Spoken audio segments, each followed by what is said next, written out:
Hello மக்களே, நம்ம இந்த வீடியோவில் குரூப் 4 எக்ஸாமில் நமக்கு தெரியாத கொஸ்டின் வந்ததுனாக்கா அதுக்கு எப்படி கரெக்டாக ஆன்சர் பண்ணலாம் அப்படின்னு சொல்லி தான் பார்க்க போகிறோம். அதாவது பார்த்திங்கன்னா இந்த மாதிரியான கொஸ்டின்ஸ்க்கு நீங்கள் படிக்கவே தேவையில்லை, படிக்காமலே ஆன்சர் பண்ணலாம். ஆனால் இந்த ட்ரிக்ஸ் நல்லா இருக்குது, இதை நீங்கள் முதலே சொல்லி கொடுத்துருக்கலாமே அப்படின்னு சொல்லி நினைப்பீங்க. ஏன்னா பார்த்தீங்கன்னா இவ்வளோ நாளாக படிங்கன்னு சொல்லிட்டு எக்ஸாம் முதல் நாள் வந்து படிக்காமலே ஆன்சர் பண்ணலான்னு சொன்னாக்கா நிறைய பேர் அப்படி தான் நினைப்பாங்க. நான் எப்பவுமே பார்த்தீங்கன்னா ஃபஸ்ட்டு படித்து டைரெக்டாக ஆன்சர் பண்ணுறது மட்டும்தான் சொல்லுவேன். ஏன்னா பார்த்தீங்கன்னா மெஜாரிட்டி ஆஃப் கொஸ்டின்ஸ் அதை வச்சு தான் ரைட் ஆக முடியும். இந்த ட்ரிக்ஸ்லாம் எதுக்காக அப்படின்னு சொல்லி பார்த்தீங்கன்னா நீங்கள் ஒரு 160-165 கிட்ட வந்துட்டீங்க, நல்லா ஆன்சர் பண்ணிட்டீங்க, 1-2 கொஸ்டினில் ஜாப் விடுற மாதிரி இருந்ததுனாக்கா இந்த 1-2 கொஸ்டின் தெரியாமல் இருக்குது, அதுக்கு இந்த மாதிரியான லாஜிக்லாம் இருக்குது, இதை வச்சு ஆன்சர் பண்ணிடலாம்னு சொல்லி உங்களுக்கு தெரியாமல் இருக்கக்கூடாது அப்படின்றதுக்காக தான் கடைசியாக சொல்லுவேன். எப்பவுமே எக்ஸாமுக்கு முதல் நாள் மட்டும்தான் இந்த ட்ரிக்ஸை சொல்லுவேன். போன குரூப் 4 எக்ஸாமுக்கு முதல் நாள் நம்ம வீடியோ எடுத்து பார்த்தீங்கன்னாலும் தெரியும், இந்த மாதிரி ஒரு 2-3 ட்ரிக்ஸ் சொல்லி கொடுத்துருப்பேன். இதில் பார்த்தீங்கன்னா ஒரு 9 வகையான ட்ரிக்ஸ் பார்க்க போகிறோம். இப்போ ரீசெண்டாக டிஎன்பிஎஸ்சி எப்படிலாம் கொஸ்டின் எடுக்கிறாங்க, காலகாலமாக என்னென்ன தப்பு பண்ணி அதை ஆன்சர் தெளிவாக காட்டுறாங்க அப்படின்னு சொல்லி தான் பார்க்க போகிறோம். 1-2 ட்ரிக்ஸ் ஆல்ரெடி நம்ம சேனல் ரெகுலராக ஃபாலோ பண்ணியிருந்தீங்கன்னா தெரிஞ்சிருக்கும். இப்போ புதுசாக என்ன மாதிரியெல்லாம் ஃபாலோ பண்ணுறாங்க அப்படின்னு சொல்லி அதையும் தெரிஞ்சுக்கிட்டு எக்ஸாம் போங்க. இது வந்து முழுக்க தெரியாத கொஸ்டினுக்கு மட்டும் அட்டன் பண்ணுங்கள். ஆன்சர் தெரியல, இதுக்கு என்ன ஆன்சர் பண்ணலான்னு சொல்லி லாஜிக்காக யோசிக்கிறப்ப மட்டும் இதை யூஸ் பண்ணுங்கள். ஆன்சர் தெளிவாக தெரிஞ்சுதுன்னா அதை போட்டுருங்க. முடிஞ்ச வரைக்கும் படித்து தான் ஆன்சர் பண்ணும். இப்போ இதில் என்னென்ன ட்ரிக்ஸ் இருக்குது அப்படின்னு சொல்லி பார்த்துருவோம்.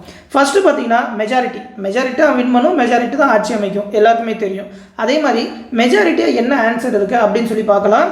ஃபஸ்ட்டு பார்த்தீங்கன்னாக்கா இந்த மாதிரியான கொஸ்டின் அந்த பொறுத்துக்க வகையான கொஸ்டினுக்கு கேட்பாங்க. கொஸ்டின் எல்லாத்தையுமே விட்டுருங்க, டேரெக்டாக ஆன்சருக்கு வந்துருங்க. ஆன்சரில் சாய்ஸ் இந்த மாதிரி கொடுத்துருப்பாங்க. இப்போ பார்த்தீங்கன்னா டேரெக்டாக ரோ வைஸாக பார்க்காம காலம் வைஸாக பாருங்களேன். அப்படியே இந்த காலத்தை ஃபஸ்ட்டு காலத்தை அப்படியே பார்த்தீங்கன்னா மெஜாரிட்டியாக என்ன இருக்குது, 3 2 3 3ன்னு இருக்கா, 3 தடவை வருது. அப்போ இதுக்கு 3 அப்படின்னு சொல்லி எடுத்துக்கோங்க. ரெண்டாவது எடுத்திங்கனாக்கா 2 2 அப்படின்னு சொல்லி 2 தடவை வருதா, அதிகமாக 2 தான் வந்திருக்கு. அடுத்து மூணாவது சாய்ஸ் எடுத்திங்கன்னா 4 4ன்னு 2 தடவை வந்திருக்கு, அப்போ 4. அடுத்து நாலாவது சாய்ஸ் எடுத்திங்கனாக்கா 1 2 தடவை வந்திருக்கு, அப்போ 1. அடுத்து கடைசி அஞ்சாவது சாய்ஸ் எடுத்திங்கன்னா 5 தான் 3 தடவை வந்திருக்கு, அப்போ 5 அப்படின்னு சொல்லி 3 2 4 1 5 ஆன்சர் கரெக்டு அப்படின்னு சொல்லி போட்டலாம்.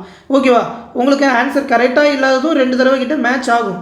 ஓகேவா? அதெல்லாம் விட்டுறணும். எந்த இடத்துல அதிகமாக மெஜாரிட்டியாக இருக்கோ அதை பார்த்து ஆன்சர்னு போடணும். மேக்ஸிமம் பொறுத்துகைக்கு இந்த மாதிரி தான் ஆன்சர் வரும். இந்த ட்ரிக்ஸ் வந்து நிறைய பேருக்கு தெரிஞ்சிருக்கும், நிறைய பேர் இதை ஃபாலோ பண்ணி தான் போடுவாங்க. தெரியும்னாக்கா தெரிஞ்சுக்கங்க. ஓகேவா? இதனால் ஒரு கொஸ்டின் தப்பாயிடாதீங்க. உங்களுக்கு தெரியல அப்படின்னாக்கா பொறுத்துக்க கொஸ்டினுக்கு இந்த மாதிரி யூஸ் பண்ணி பாருங்கள். ஓகேவா? இப்போ அடுத்த கொஸ்டின் பார்ப்போம். இதுவும் பார்த்தீங்கன்னா அதே மாதிரி பொறுத்துக்க தான். இப்போ ஆன்சரே டைரெக்டாக பார்த்துருமா, ஃபஸ்ட்டு சாய்ஸில் 4 மெஜாரிட்டியாக இருக்குது, 4. அடுத்து பார்த்தீங்கன்னா இங்கேயும் 1 இருக்குது, இங்கேயும் 1 இருக்குது, அப்போ 1. அடுத்து இங்கேயும் 3 இருக்குது, இங்கேயும் 3 இருக்குது, அப்போ 3. அடுத்து இங்கேயும் 2 இருக்குது, இங்கேயும் 2 இருக்குது, அப்போ 2. அடுத்து பார்த்தீங்கன்னா 5 5 5ன்னு 3 தடவை வந்திருக்கு, 5. அப்போது 4 1 3 2 5 ஆப்ஷன் ஏ தான் கரெக்டு அப்படின்னு சொல்லி போட்டலாம். ஓகேவா? நீங்கள் ஏஏயாக போடுறத விட பிபியாக போடுவாங்க. சில வந்து பி இல்லைனா சி சூஸ் பண்ணுங்க அப்படின்ற மாதிரிலாம் நினைப்பாங்க. அந்த மாதிரியான ட்ரிக்ஸ் எல்லா இடத்துலையும் யூஸ் ஆகுமான்னு தெரியல. ஆனால் இந்த பொறுத்துக்க ட்ரிக்ஸ் மெஜாரிட்டியாக யூஸ் ஆகும். அதுலேயுமே பார்த்தீங்கன்னா 4 ஆப்ஷன் கரெக்ட் ஆகி கடைசியில் 1 வந்து உங்களுக்கு இடிக்கிற மாதிரி இருக்கும். அந்த ஒரு கொஸ்டினுக்கு இதுவா அதுவான்னு சொல்லி 50-50 யோசிக்கலாம். அப்படி இல்லைனாக்கா அந்த ஒரு கொஸ்டினுக்கு ஆன்சர் தெரிஞ்சு நீங்கள் போடலாம். அதனால் மெஜாரிட்டியாக பொறுத்துகைக்கு இந்த மாதிரி யூஸ் பண்ணி பாருங்கள், ஆன்சர் கரெக்டாக வரும் தெரியாத கொஸ்டினுக்கு. ஓகேவா? அடுத்து பார்த்தீங்கன்னா இந்த கொஸ்டின், இந்த மெஜாரிட்டி அப்படின்றது பொறுத்துகைக்கு மட்டும் இல்லை, இந்த மாதிரியான ஸ்டேட்மெண்ட் கொஸ்டினுக்கு யூஸ் ஆகும். இப்போ பாருங்களேன், சிகரெட் புகையில் உள்ள முதல்நிலை மாசுன்னு கேட்டிருக்காங்க. இதில் மெஜாரிட்டியாக என்ன வந்திருக்கு, கார்பன் மோனாக்சைடு வந்திருக்கு. நாலாவது பார்த்தீங்கன்னாக்கா டயாக்சிசைன் அப்படின்னு சொல்லி வந்திருக்கு. அப்போ மெஜாரிட்டியாக கார்பன் மோனாக்சைடு தான் இருக்குது. அப்போ கார்பன் மோனாக்சைடு அப்படின்னு சொல்லி அதை சூஸ் பண்ணிக்கோங்க. அடுத்து பார்த்தீங்கன்னா இங்கேயும் பென்சின் இருக்குது, இங்கேயும் பென்சின் இருக்குது. மெஜாரிட்டியாக பார்த்தீங்கன்னா பென்சின் தான் இருக்குது. அப்போது கார்பன் மோனாக்சைடும் பென்சின் தான் அதிகமாக இருக்குது அப்படின்னு சொல்லி ஆப்ஷன் சி தான் கரெக்டுன்னு போட்டுடலாம். ஓகேவா? இந்த மாதிரி ஸ்டேட்மெண்ட் கொஸ்டினுக்கு இப்போ யூஸ் ஆகுது. ஓகேவா? இப்போலாம் இந்த மாதிரி கேட்குறாங்க, அதுலேயும் மெஜாரிட்டியாக இருக்கா அப்படின்னு சொல்லி பார்த்துக்கோங்க. அடுத்து மூணாவது பார்த்தீங்கன்னா இது வந்து நிறைய பேர் கண்டிப்பாக தெரியும். என்னன்னாக்கா ஒரு 4 ஆப்ஷன் ஆன்சர் கொடுத்துருக்காங்கன்னா அதில் ஒரு ஆப்ஷன் மட்டும் ரொம்ப லென்த்தாக போயிடும். ஏன்னா பார்த்தீங்கன்னா அதுதான் உண்மையான ஆன்சராக இருக்கும். அதை சுருக்கியும் சொல்ல முடியாது, மாற்றியும் சொல்ல முடியாது. அதை வந்து இங்கிலீஷ்லேருந்து தமிழில் ட்ரான்ஸ்ஃபர் பண்ணுறப்போ பார்த்தீங்கன்னா இன்னுமே பெருசாக போகும். நம்ம தமிழில் சில வார்த்தைகளை பெருசாக சொல்லுவோம், அது இங்கிலீஷில் சின்னதாக இருக்கும். இங்கிலீஷில் பெருசாக சொல்லுவாங்க, அது தமிழில் சின்னதாக இருக்கும். அப்படி பார்த்தீங்கன்னா ஆன்சர் எது லென்த்தியாக இருக்கோ அதை பார்த்து போடுங்க. அவங்களால அதை மாற்ற முடியல, சுருக்க முடியல அப்படின்னு சொல்லி அதே ஆன்சரை போட்டுருவாங்க. இந்த மாதிரியான ட்ரிக்ஸு நிறைய யூஸ் ஆகும். அதுவும் பார்த்தீங்கன்னா குரூப் 1 எக்ஸாமில் ரொம்பவே யூஸ் ஆகும், குரூப் 4ல் கொஞ்சம் யூஸ் ஆகும். எந்த ட்ரிக்ஸுமே ஒர்க் ஆகலனாக்கா எது லென்த்தியாக இருக்கோ அதை போட்டு விட்ருங்க. ஓகேவா? இப்போ கூட பாருங்களேன், பல கற்றும் கல்லாதவராக கருதப்படுவர். இந்த பாருங்கள், ஒரு லைன் மட்டும் பெருசாக இருக்கா, அதுதான் ஆன்சர். அடுத்து பார்த்தீங்கன்னாக்கா அந்த central vigilance commission was establish on the recommendation of அப்படின்னாக்கா அந்த கமிட்டி எதுன்னு பார்த்தீங்கன்னா லென்த்து ஒரு ஆன்சர் இருக்கா. நீங்கள் தமிழில் பார்க்குறப்ப அது வந்து சின்னதாக போயிடும், சந்தானம் ஊழல் தடுப்பு கூட அப்படின்னு சொல்லி. ஆனால் பெருசாக அதோட உண்மையான ஆன்சர் போடணுன்றனால பெருசாக போட்டிருக்காங்களா, அதுதான் ஆன்சர் அப்படின்னு சொல்லி போட்டலாம். ஓகேவா, இதெல்லாம் ப்ரீவியஸாக கேட்டது. இப்போ பாருங்கள் இந்த ஒரு 5 ஆப்ஷனில் இது மட்டும் பெருசாக போது பாருங்கள். ஓகேவா, அப்போ அதுதான் ஆன்சர் அப்படின்னு சொல்லி போட்டலாம். தமிழில் பார்க்குறப்ப சின்னதாக இருக்கும். சில கொஸ்டின் வந்து தமிழில் எடுத்துகிட்டு அதை இங்கிலீஷில் ட்ரான்ஸ்ஃபர் பண்ணுவாங்க, சில கொஸ்டினை இங்கிலீஷில் எடுத்துகிட்டு தமிழில் ட்ரான்ஸ்ஃபர் பண்ணுவாங்க. பைலிங்கலாக கொடுக்கணும் அப்படின்ற காரணத்தினாலே இந்த மாதிரி ஆன்சரை வெளிப்படையாக காட்டி டிஎன்பிஎஸ்சி மாட்டிக்கிறாங்க. டிஎன்பிஎஸ்சின்னு இல்லை, ரயில்வேலையும் இந்த மாதிரியான கொஸ்டின்லாம் நிறைய யூஸ் பண்ணுவோம். இப்போ எஸ்எஸ்சிலையும் பார்த்தீங்கன்னா தமிழில் வைக்கிறாங்கன்றனால எஸ்எஸ்சிலையுமே இந்த லாஜிக் எல்லாமே நிறையாவே யூஸ் ஆகுது. ஓகேவா, அதனால் எது பெருசாக இருக்கோ அந்த ஆன்சரை போட்டுங்க. எத்தனை கொஸ்டின் காட்டுற பாருங்க, இது எல்லாமே டிஎன்பிஎஸ்சியில் கேட்ட கொஸ்டின். இந்த மாதிரி நிறையா கேட்பாங்க.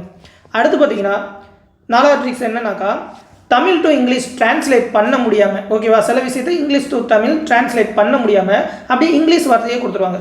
இப்போ பாருங்களேன், இதில் எல்லாமே இங்கிலீஷாக இருக்குது, இதில் எல்லாமே தமிழாக இருக்குது, ஆனால் நடுவில் ஒரு வார்த்தை மட்டும் இங்கிலீஷில் இருக்குது பாருங்க. கொஸ்டினில் இங்கிலீஷ் இருக்குது, அதை விட்டுருங்க, ஆன்சரில் இங்கிலீஷ் இருக்குது பாருங்க. ஏன்னா பார்த்தீங்கன்னா அது அவங்களால தமிழில் டிரான்ஸ்லேட் பண்ண முடியலன்னு அர்த்தம். டிரான்ஸ்லேட் பண்ணால் வேறு ஒரு மீனிங் போகும், இல்லை தப்பான மீனிங் போகும். அப்படி தப்பானுச்சுனாக்கா அது கிரேஸ் மார்க் கொடுக்குற மாதிரி ஆயிரும்ன்றனால தமிழ் டு இங்கிலீஷ் டிரான்ஸ்லேஷனில் நிறைய தப்பு பண்ணுவாங்க டிஎன்பிஎஸ்சி. அதை யூஸ் பண்ணி நம்ம ஆன்சர் பண்ணணும். உதாரணமாக பார்த்தீங்கன்னா இந்த ஃபண்டமெண்டல் ரைட்ஸு, ஃபண்டமெண்டல் டியூட்டின்னு சொல்லி அரசியலமைப்பில் இருக்குது. அதாவது அடிப்படை கடமைகள், அடிப்படை உரிமைகள். ஃபண்டமெண்டல் டியூட்டினாக்கா அடிப்படை உரிமைகள் போட்டுருவாங்க, ஃபண்டமெண்டல் ரைட்ஸ்னாக்கா அடிப்படை கடமைகள்னு போட்டுருவாங்க. நிறைய தடவை டிஎன்பிஎஸ்சி அந்த தப்பை பண்ணிக்கிட்டே இருப்பாங்க, அதை மட்டும் மாற்றிக்கவே மாட்டாங்க. அந்த ஃபண்டமெண்டல் ரைட்ஸ், ஃபண்டமெண்டல் டியூட்டி அடிக்கடி தப்பு பண்ணுவாங்க. நீங்கள் வேணால் டிஎன்பிஎஸ்சியோட ப்ரீவியஸ் கொஸ்டின் பேப்பர் எடுத்து பாருங்கள். இந்த தமிழ் டு இங்கிலீஷ் டிரான்ஸ்லேஷனில் நிறையா தப்பு பண்ணுவாங்க. அதனால் சில வார்த்தையை தமிழில் டிரான்ஸ்லேட் பண்ண முடியாமலே இங்கிலீஷில் கொடுத்துருவாங்க. அவங்கள சொல்லி தப்பு இல்லை, நம்மளும் பார்த்தீங்கன்னா நிறைய வார்த்தை இங்கிலீஷில் தான் யூஸ் பண்ணுறோம். இப்போ அதுக்கெல்லாம் தமிழ் வார்த்தை சொன்னால் நமக்கே கூட நிறைய வார்த்தைகள் தெரியாது. ஏன்னா இப்போ வந்து அப்படியே யூஸ் பண்ணி பழகிட்டோம். அதனால் பார்த்தீங்கன்னாக்கா இந்த மாதிரி இடையில ஏதாவது இங்கிலீஷ் வார்த்தைகள் கொடுத்தாக்கா அதுதான் ஆன்சர் அப்படின்னு சொல்லி போட்டலாம். ரயில்வேலாம் பார்த்தீங்கன்னாக்கா டேரெக்டாகவே ஆன்சர் தெரிஞ்சிடும். என்னென்னு பார்த்தீங்கன்னா இந்த சயின்டிஃபிக் வேர்ட்ஸ்லாம் இருக்குது தெரியுமா, அறிவியல் கொஸ்டின்ஸ்லாம் வரப்போ அதுக்கு வந்து தமிழில் டிரான்ஸ்லேட் பண்ணவே முடியாது. ரயில்வே தான் பார்த்தீங்கன்னா எல்லா லாங்குவேஜில் எக்ஸாம் நடத்துவாங்க. அவங்க என்ன பண்ணுவாங்க, இங்கிலீஷ் அதாவது தமிழில் ஆன்சர் கொடுத்து அதை ப்ராக்கெட்டில் இங்கிலீஷில் அப்படியே போட்டுருவாங்க. இப்போ பார்த்தீங்கன்னாக்கா பிளாக் செயின் அப்படின்னு இருக்குனாக்கா தமிழில் அதை போட்டுட்டு அது தப்பாக இருக்குமோ அப்படின்னு சொல்லி ப்ராக்கெட்டில் பிளாக் செயின்னு கொடுத்துருவாங்க. ஓகேவா, ஆன்சரில் அப்பட்டமாக தெரியும், அப்படியே ஆன்சர் அப்படின்னு சொல்லி டிக் பண்ணிட்டு போயிடலாம். இந்த மாதிரி நிறையா கொஸ்டின் ரயில்வேல வரும், டிஎன்பிஎஸ்சியில் அதே மாதிரி வரும். ஏன்னா இப்போ டிரான்ஸ்லேட் பண்ணுறதுல நிறையா ப்ராப்ளம் இருக்கிறதுனால தப்பாயிருமோ அப்படின்னு சொல்லி. அடுத்து ரீசெண்டாக பார்த்தீங்கன்னா இந்த கூற்று வினாக்கள் அதிகமாக கேட்குறாங்க. அந்த யூபிஎஸ்சி லெவலில் எடுக்கணும் அப்படின்னு சொல்லிட்டு டிஎன்பிஎஸ்சி 1-2 வருஷமாக பார்த்தீங்கன்னா கூற்று வினாக்கள் அதிகமாக வருது. அப்படி வரப்போ மெஜாரிட்டி ஆஃப் கொஸ்டின் பார்த்தீங்கன்னா கூற்றும் காரணமும் சரி அப்படின்னு சொல்லி தான் வருது. நீங்கள் ஸ்கூல் புக்கில் எடுத்து பார்த்தீங்கன்னா தெரியும், நிறைய கொஸ்டின் கூற்று வினாக்கள்னு சொல்லி பின்னாடி அந்த பொருளடக்கத்தில் கொடுத்துருப்பாங்க. ஆனால் அதெல்லாம் பார்த்தீங்கன்னாக்கா எல்லாமே கூற்றும் சரி காரணமும் சரி அப்படின்னு சொல்லி தான் வரும். அவங்க வந்து எதை தப்புன்னு சொல்ல முடியாமல், இல்லைனாக்கா அதுக்கேற்ற மாதிரி கொஸ்டின் எடுக்க முடியாமல் இதையே எப்படி போடுறாங்க, கூற்றும் சரி காரணமும் சரி அப்படின்னு சொல்லியே போடுறாங்க. உங்களுக்கு தெரியல அப்படின்னாக்கா மேக்ஸிமம் இந்த கூற்றும் காரணமும் சரி அப்படின்னு சொல்லி போட்டுவாங்க. ஓகேவா, தெரியலனா மட்டும், தெளிவாக ஆன்சர் தெரியுது வேறு ஒரு ஆப்ஷன் அப்படின்னாக்கா அதை சூஸ் பண்ணிடுங்க. அடுத்து பார்த்தீங்கன்னா ஆன்சரில் ஏதாவது வித்தியாசமாக நம்பர் அந்த மாதிரி எழுத்துக்கள், இப்போ இங்கிலீஷ் லெட்டர் சொன்ன மாதிரி நம்பர்ஸ் அந்த மாதிரி ஏதாவது வருதுனாக்கா, எல்லாமே எழுத்தாக இருக்குது இடையில ஒரு நம்பர் மாதிரி இருக்குது அப்படின்னாக்கா அதுதான் கரெக்டான ஆன்சராக இருக்கும். அந்த மாதிரி பொறுத்து போடுங்க. ஓகேவா, 6வதாக பார்த்தீங்கன்னா அந்த ட்ரிக்ஸ் தான். நம்பர் மாதிரி ஏதாவது வந்ததுனாக்கா அதை பார்த்து போடுங்க, கரெக்டாக இருக்கும். அடுத்து பார்த்தீங்கன்னா நம்மளோட ஸ்டேட் ரிலேட்டடான கொஸ்டின் வரும். டிஎன்பிஎஸ்சியை பொறுத்த வரைக்கும் நம்ம ஸ்டேட் ரிலேட்டடாக தான் அதிகமாக கொஸ்டின் கேட்பாங்க. ஏன்னா நம்ம தமிழ்நாடு ரிலேட்டடாக அதிகமாக காட்டணும் அப்படின்றதுனால. ஓகேவா, இப்போ நீங்கள் எஸ்எஸ்சி ரயில்வேலாம் எழுதுறீங்க அப்படின்னாக்கா இந்தியா ரிலேட்டடாக வரும். ஃபாரின் கண்ட்ரிஸ் பேரெல்லாம் கொடுத்துட்டு இந்தியா ரிலேட்டடாக ஏதாவது கொஸ்டின் கேட்டால் அதை ஆன்சர் பண்ணணும். அதே மாதிரி டிஎன்பிஎஸ்சியில் பார்த்தீங்கன்னா நம்ம தமிழ்நாடு ரிலேட்டடாக கொஸ்டின் ஆன்சர் ஏதாவது இருக்குது அப்படின்னாக்கா அதை தான் சூஸ் பண்ணணும். உதாரணமாக பார்த்தீங்கன்னாக்கா அந்த அமராவதியில் உள்ள ஸ்தூபி எதற்கு சிறந்த எடுத்துக்காட்டுன்னு பார்த்தீங்கன்னா திராவிட கட்டிடக்கலை அப்படின்னு சொல்லி போகணும், திராவிடன் ஸ்டைல். ஓகேவா, இப்போ கூட பார்த்தீங்கன்னாக்கா திராவிட மாடல் அப்படின்னு சொல்லி தான் ஆட்சியை ரொம்ப பிரபலப்படுத்திக்கிட்டே இருக்கிறாங்க. அந்த மாதிரி நம்ம ரிலேட்டடாக நம்ம தமிழ்நாடு ரிலேட்டடாக ஏதாவது ஆன்சர் வருது அப்படின்னாக்கா அதை ஃபஸ்ட்டு சூஸ் பண்ண பாருங்கள், ஆன்சர் தெளிவாக தெரியலனா மட்டும். ஓகேவா, அடுத்து பார்த்தீங்கன்னாக்கா இந்திய முக்கோணவியல் ஆய்வு நிறுவனம் ஏப்ரல் 10, 1802 எந்த நகரில் தனது ஆய்வினை தொடங்கியது அப்படின்னு சொல்லி பார்த்தீங்கன்னாக்கா டெல்லி, கல்கத்தா, பம்பாய் அப்படின்னு சொல்லி கடைசியாக மதராஸ்னு வருதா. அப்போ மதராஸ்னாக்கா நம்ம தமிழ்நாடு ரிலேட்டட். ஓகேவா, ஃபஸ்ட்டு எல்லாமே சேர்ந்து மதராஸ் தானே இருந்தது. அப்படி பார்த்தீங்கன்னாக்கா மதராஸ் அப்படின்னு சொல்லி சென்னை தான் சொல்லுவாங்க. அதுதான் ஆன்சர்னு சூஸ் பண்ணு. ஓகேவா, நம்ம தமிழ்நாடு ரிலேட்டடாக வந்ததுன்னா. அதே மாதிரி பார்த்தீங்கன்னாக்கா இதுக்கு ஆன்சர் பார்த்தீங்கன்னா பார்த்தோன்னே கொஸ்டினே படிக்காமல் சொல்லலாம். பெங்களூர், டெல்லி, மும்பைன்னு கொடுத்துருக்காங்க, ஐஐடி சென்னைன்னு கொடுத்துருக்காங்க. மேக்ஸிமம் இந்த ஐஐடி சென்னை ரிலேட்டடாக, ஏன்னா நம்ம ஐஐடியில் தான் பார்த்தீங்கன்னா நிறைய ரிசர்ச்லாம் பண்ணுவாங்க. அது பார்த்தீங்கன்னா டாப் காலேஜஸில் வரும்.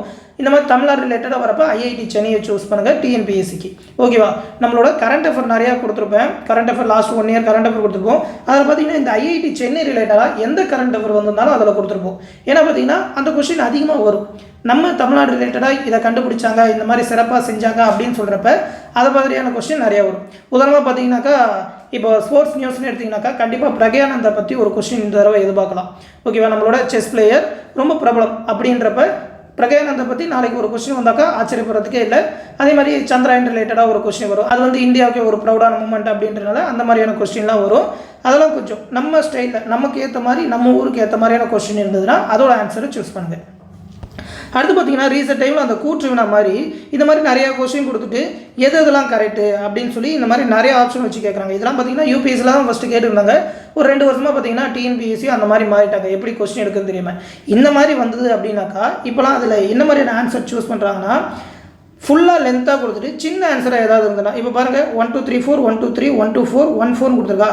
அப்போ 1 4 அப்படின்றது தான் கரெக்டுன்னு சொல்லி சின்ன ஆன்சராக எது இருக்கும் ஓகேவா அதை செலக்ட் பண்ணுங்கள். மேக்ஸிமம் கொஸ்டின் பார்த்தா அந்த மாதிரி தான் இருக்குது.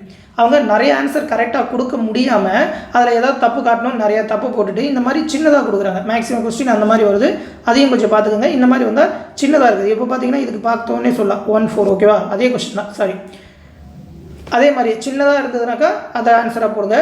அடுத்து கடைசியாக பார்த்தீங்கன்னாக்கா ஒரு 4 ஆப்ஷன் இருக்கும். அந்த 4 ஆப்ஷனில் ஒன்று மட்டும் ஒன்றுமே தெரியாமல் இருக்கும். அப்படி இல்லைனாக்கா 3 ஆப்ஷன் தெரியாமல் இருந்து ஒன்று மட்டும் நல்லா தெரிஞ்சதாக இருக்கும். இப்போ பார்த்தீங்கன்னா பாரதியார் ரிலேட்டடாக ஒரு கொஸ்டின் கேட்குறாங்க அப்படின்னாக்கா சம்மந்தமே இல்லாத பேரோடு கொடுத்துட்டு இடையில ஒரு பாரதியார், அதாவது ரொம்ப பிரபலமாக இல்லாதவங்க 3 பேரை கொடுத்துட்டு பிரபலமாக இருக்கிற பாரதியாரை கேட்கலாம், நம்ம தடுமாறுவோம் அப்படின்னு சொல்லி. அதே மாதிரி ரொம்ப பிரபலமாக இருக்கிற 3 சாய்ஸை கொடுத்துட்டு எதுவுமே பிரபலம் இல்லாமல் சின்னதாக பிரபலமாக இருக்கிற ஒரு ஆன்சர் கொடுத்தாங்கன்னா அதுதான் ஆன்சராக இருக்கும். இந்திய சுதந்திரத்துக்கு ஒரு அரசியலமைப்பு சட்டம் வேண்டும் என முதலில் பரிந்துரைத்து யாருன்னு பார்த்தீங்கன்னாக்கா எம்என் ராய் அப்படின்னு சொல்லி போடலாம். சின்னதாக இருக்குன்னு கிடையாது. இதை பார்த்தீங்கன்னா தெரியும், நேரு, காந்தி, சுபாஷ் சந்திர போஸ் ஓகேவா? இவங்க பேரெல்லாம் கொடுத்துட்டு இடையில எம்என் ராய்னு கொடுத்துருக்காங்க. நம்மளோட தேச தலைவர்கள்னு சொன்னாலே நம்ம வாயில் முதல்ல வர்றது நேரு, காந்தி, அப்புறம் சுபாஷ் சந்திர போஸ், அதுக்கப்புறம் பார்த்தீங்கன்னா அம்பேத்கர், அந்த மாதிரி ரொம்ப பிரபலம் தான் சொல்லுவோம். இந்த எம்என் ராய்லாம் பார்த்தீங்கன்னாக்கா அந்த அளவுக்கு சொல்ல மாட்டோம். ஆனால் அவங்களும் ஒரு குறிப்பிடத்தக்க இடம் வச்சுருக்காங்க, அவங்களுக்கு ஸ்பெஷல் அப்படின்றப்ப அதை வந்து இடையில கொடுத்துருவாங்க. ரொம்ப பிரபலமானவங்களை கொடுத்துட்டு கொஞ்சம் பிரபலமானவங்களை பற்றி கேட்பாங்க. அந்த மாதிரி இருக்கிற ஆன்சரை சூஸ் பண்ணுங்கள் ஓகேவா? இந்த ட்ரிக்ஸை எல்லாத்தையுமே ஃபாலோ பண்ணுங்கள். உங்களுக்கு ஆன்சர் தெரியலாம். இதிலே பார்த்தீங்கன்னா நிறையா கொஸ்டின் நாளைக்கு கண்டிப்பாக வரும். நாளைக்கு அந்த கொஸ்டின் பேப்பரில் எடுத்து பார்த்துருவோம். உங்களுக்கு தெரியலனா மட்டும் இந்த லாஜிக் எல்லாத்தையுமே யூஸ் பண்ணி ஆன்சர் பண்ணுங்கள். முடிஞ்ச வரைக்கும் அந்த சாய்ஸில் எதெல்லாம் கழிச்சிட்டு கரெக்டான ஆன்சர் சூஸ் பண்ண முடியும். இது கிடையாது அது கிடையாது அப்படின்னு சொல்லி யோசிச்சு பாருங்கள். ஆன்சர் தெளிவான ஒரு ஆன்சர் கிடைக்கும். நீங்கள் இதுக்கு முன்னாடி இந்த ட்ரிக்ஸ் எல்லாம் யூஸ் பண்ணி ஆன்சர் போட்டிருந்தீங்கன்னாக்கா கமெண்ட்ஸில் சொல்லுங்கள். தொடர்ந்து டிஎன்பிஎஸ்சி பற்றின அப்டேட்ஸை தெரிஞ்சுக்க மறக்காமல் நம்ம சேனலையும் சப்ஸ்கிரைப் பண்ணி வச்சுக்கோங்க. அடுத்து இன்னொரு முக்கியமான அப்டேட்டோட சந்திக்கிறேன். நன்றி.